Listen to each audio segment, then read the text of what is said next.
আসসালামু আলাইকুম। এই দেখতে পাচ্ছেন এটা শঙ্কর স্টোর। এটা হচ্ছে আন্দুল মৌরি রথতলা, একদম ঠিক ওই মোড়টায় এখানে রথ রাখা থাকে। এই বাঁদিকে দেখুন একটা মন্দির রয়েছে, আর আর ওই ভিতরে মুসলিম পাড়া ঢুকে যাচ্ছে, আর এদিকটা একটা মন্দির আছে। আর ওই সামনে আমি একটু এগিয়ে গিয়ে দেখাবো, ওই যে দেখতে পাচ্ছেন রথ রাখা আছে, রথের পাশেই একটি ঈদের থিম হচ্ছে, যেটা হায়দ্রাবাদের চারমিনার। আর পুরো এলাকার আলোকসজ্জাটা পুরো ঈদের আলোকসজ্জা।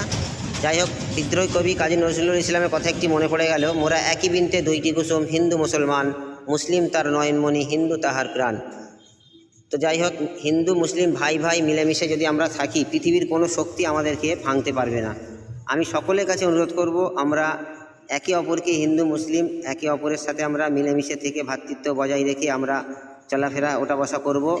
আর তৃতীয় কোনো রাজনৈতিক দলের ফায়দা নিতে আমরা দেব না। আমরা ভালোবেসে মিলেমিশে একসাথে থাকবো ইনশাআল্লাহ।